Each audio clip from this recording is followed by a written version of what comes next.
चलिए आगे बढ़ते हैं। कांग्रेस के समय चलती थी फोन बैंकिंग। नेता और अधिकारियों के फोन पर बैंकों से लोन मिल जाता था। कांग्रेस पर निशाना साधते हुए भोपाल में केंद्रीय मंत्री पीयूष गोयल ने ये बातें कही। उन्होंने कहा कि बीजेपी सरकार में सख्त कानून लाए गए और जिन लोगों ने देश के पैसे का कांग्रेस के समय दुरुपयोग किया था उनके खिलाफ कार्रवाई की गई। पीयूष गोयल ने इंदौर में बायो सीएनजी प्लांट के लोकार्पण पर खुशी भी जताई और यूएई के साथ मुक्त व्यापार समझौते के बारे में बताया। उन्होंने कहा कि इस एफटीए को कॉम्प्रिहेंसिव इकोनॉमिक पार्टनरशिप एग्रीमेंट का नाम दिया गया है।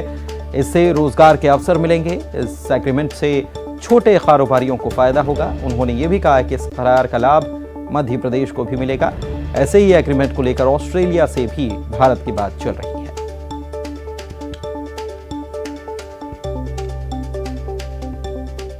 भाग्य है कि आज के दिन माननीय प्रधानमंत्री जी ने इंदौर में इतना बड़ा सीएनजी का प्लांट जो आज उद्घाटन किया, ये दर्शाता है किस प्रकार से जब केंद्र और राज्य की सरकार मिलकर काम करती है तो तेज गति से विकास और प्रगति का लाभ प्रदेश की जनता को भी मिलता है। प्रदेश में भी बहुत सारी योजनाएं समय पे प्रारंभ होती है, उसका काम अच्छे तरीके से चल सकता है। यूनाइटेड अरब एमिरेट्स यूएई और भारत के बीच जो कल कॉम्प्रिहेंसिव इकोनॉमिक पार्टनरशिप एग्रीमेंट हुआ है, सीपा,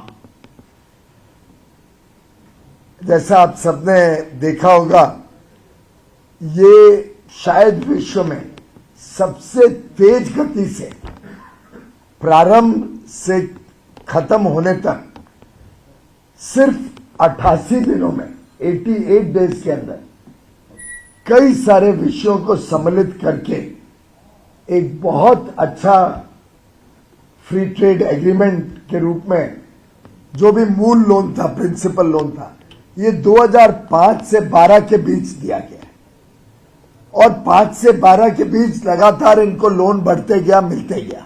और तब तो आप जानते हैं किस प्रकार की फोन बैंकिंग चलती थी कि दिल्ली में बैठे नेता, राजनेता, अधिकारी फोन कर देते बैंक चेयरमैन को और उसके आधार पे ही लोन मिलता था। से 8-9 और फिर 8-9 से 14 के बीच लिए थे, उनको उनके ऊपर सख्त कार्रवाई की। उस कार्रवाई के तहत ये लोन भी 2016 में सामने आया और फिर जब जानकारियां मिली तो बैंकों ने इसको एनपीए किया।